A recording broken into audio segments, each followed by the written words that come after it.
Let's talk about cardiac output. We're talking about the heart.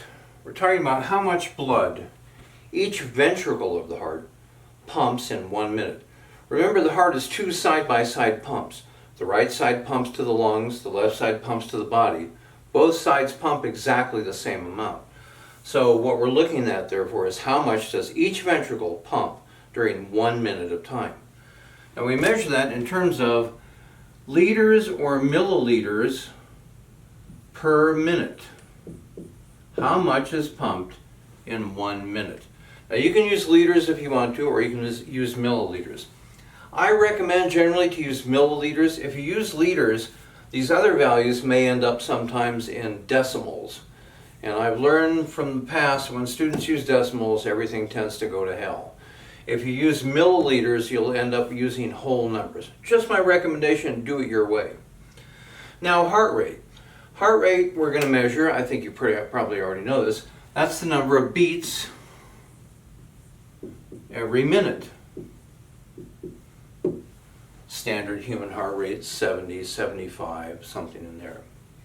So stroke volume, we talk about each stroke of the heart, each beat of the heart.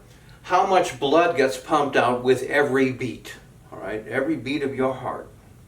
So how are we going to measure that? Well, that's going to be in milliliters per beat, right? Now think back. So cardiac output is heart rate times stroke volume. Think back to elementary school when you did problems like this. Notice if you have beats per minute times milliliters per beat, what's going to happen? Beats are going to cancel out, aren't they? And what do we end up with? Milliliters per minute.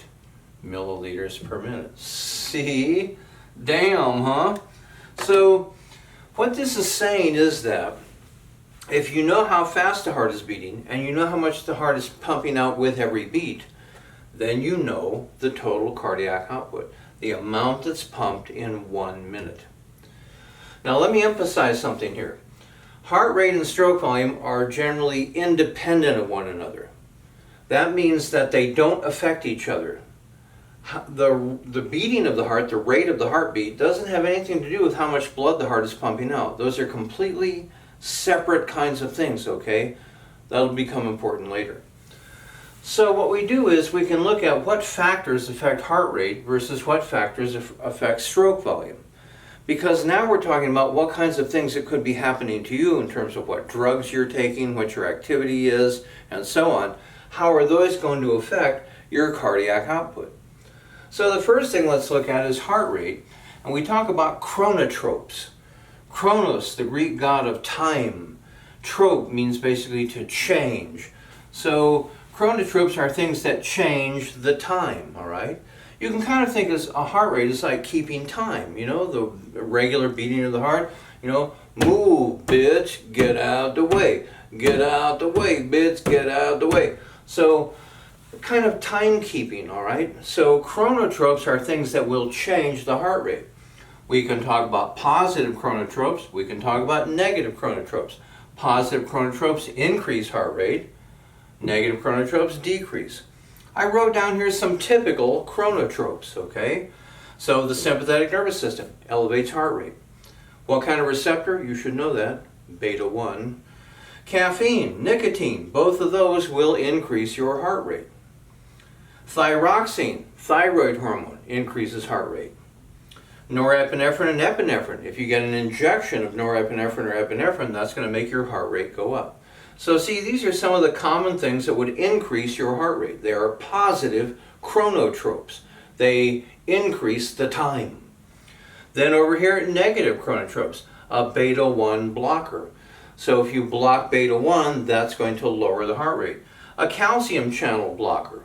Calcium inhibition will lower the heart rate.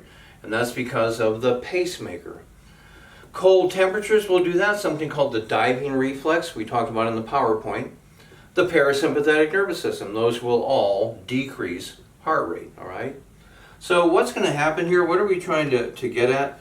What we're saying here is that if you smoke a cigarette, nicotine, that's a positive chronotrope, that's going to make heart rate go up Therefore, cardiac output will go up. See, this is what we're trying to do. We're trying to see how what you're doing is influencing your heart rate, which then influences your cardiac output. This is important because this is how much blood is getting out to your body, okay? So likewise, if we had, if you are in cold temperatures, that's a negative coronary trip. That will decrease your heart rate. That will decrease your cardiac output. See? And you're going to have a homework on this where I want you to go through and figure out, I'm going to give you a scenario, something that's happening to someone. I want you to figure out then how what's happening will affect our heart rate and their cardiac output. Okay? So that's heart rate. Those are the chronotropes. Let's move over here to stroke volume. So stroke volume, we have three types of factors that in turn can influence stroke volume. So preload. Preload is the same as end diastolic volume. Remember we talked about end diastolic volume, stroke volume, and then end systolic volume. End diastolic volume is how much blood is in the heart when the heart is full. When the ventricle is completely full of blood, how much blood is there? We call this the preload. And doesn't it make sense? The more blood that's in the heart, the more you're going to pump out. So the greater the preload, if you have an increase in preload, you'll have an increase in the stroke volume. All right? Just makes sense. The more blood that's in the heart, the more is going to get pumped out. So that's called preload. Then contractility. Contractility is how forcefully the heart beats. So imagine you've got a sponge that's got water in it. Imagine you just gently squeeze the sponge. A little bit of water is going to come out. Now imagine you really squeeze the sponge hard. More water is going to come out, right? That's what contractility means. It means how forcefully is the heart beating. Now, things that affect contractility we call inotropes. Ino means force, things that change the force. Once again, we can have positive inotropes, negative inotropes, okay? Positive inotropes would include, once again, the sympathetic nervous system, norepinephrine, epinephrine. Digoxin, that's a drug commonly used for people who have heart failure. And then extracellular fluid calcium. So in the pacemaker of the heart, well rather, not the pacemaker this time, pacemaker was for the heart rate. Now in terms of the myocardial action potentials, right, remember calcium is the prolongation phase. So the more calcium is out there, the longer the heart contracts, therefore the more you squeeze out. So heart, remember in skeletal muscle, a lot of the calcium came from the terminal cisterns of the sarcoplasmic reticulum. The heart also relies a lot on extracellular calcium. So the more ECF calcium is out there, the greater the contractility. Again, because it prolongs the contraction. Then likewise, we can have negative inotropes. So the parasympathetic nervous system decreases. Beta-1 blockers. Remember, beta-1 receptors affect both heart rate and contractility. Calcium blockers. So you notice how these line up with what was happening over here. Calcium blockers, and it also lines up with right here. If there's less calcium, then the heart won't contract for as long. Therefore, you're going to get less output. And then potassium. Remember, potassium is responsible for the repolarization or hyperpolarization. Therefore, the more potassium is, the more it's going to go down. All right. So these are the inotropes. So once again, what's happening? If you're taking digoxin, if you've been prescribed digoxin, you take digoxin, an increase in digoxin will increase contractility, that will increase stroke volume, that will increase cardiac output.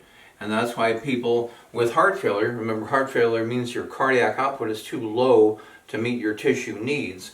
People with heart failure will take digoxin because it's the perfect solution. It raises the cardiac output. So those are the two of the factors then. We looked at the preload, all right, the contractility, and then finally afterload. Afterload is the force that inhibits blood from leaving the ventricle. Remember, cardiac output, we're talking in terms of the amount of blood that leaves the ventricle. Each side is pumping. Well, the stroke volume is how much the ventricle is pumping out with each beat. Well, the more resistance it encounters, the less it'll pump out. So the classic thing with afterload is hypertension. If you have high blood pressure, that high blood pressure is basically pushing against those semilunar valves. And when the ventricle contracts, it's got to open those semilunar valves, right? Well, if you have hypertension, that hypertension is putting resistance against the opening of the semilunar valve. So therefore, if you have high blood pressure, so an increase in your blood pressure, the ones in red are going to work backwards. So if you have an increase in afterload, that will bring about a decrease in stroke volume, and that will decrease your cardiac output, okay? So all the ones in red work that way.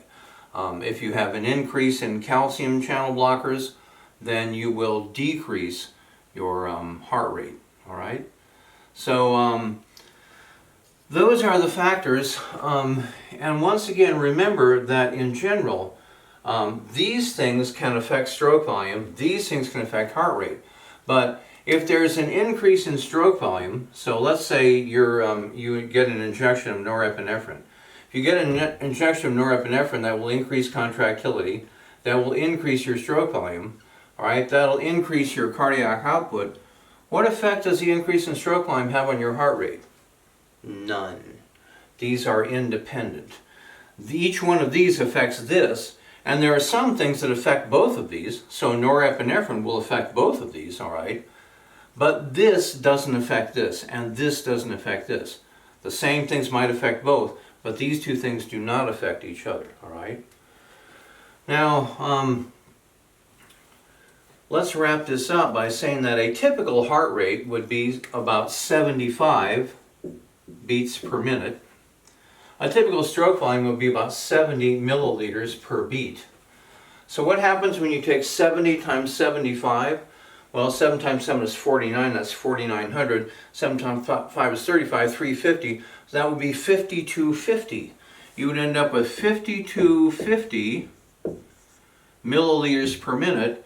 Or if we want to change back to liters, remember we're just going to have to move the decimal 3 places. That would be 5.25 liters per minute. Now remember, how much blood do you have in your body on average? Typical person, 150-pound person, 5 liters. So what does that mean? Typical person, your cardiac output means that all the blood in your body goes through your heart once every minute on average. If you were to take a single red blood cell that's in the right ventricle right now, and you were to wait 1 minute, that red blood cell would come all the way back to the right ventricle again within 1 minute's time. Can you see why when people are in the hospital they give them an IV? Look what happens when you administer a drug by IV to someone. Within 1 minute, that drug will be everywhere in their body, all right? So keep track then of the factors that affect heart rate, the factors that affect stroke volume, and you're going to have some homework where I want you to work these things through and tell me how cardiac output is going to be affected. You're also going to have homework where I give you different values for heart rate or stroke volume or cardiac output and ask you to then compute the other one. So if cardiac output is equal to heart rate times stroke volume, what would heart rate be equal to? Heart rate would be equal to, remember you did this like in 7th grade or whatever? Heart rate would be equal therefore to cardiac output divided by stroke volume. See, so I'm going to give you practice on the homework of computing either heart rate or cardiac output or stroke volume. Very easy to do. So text or email me with any questions.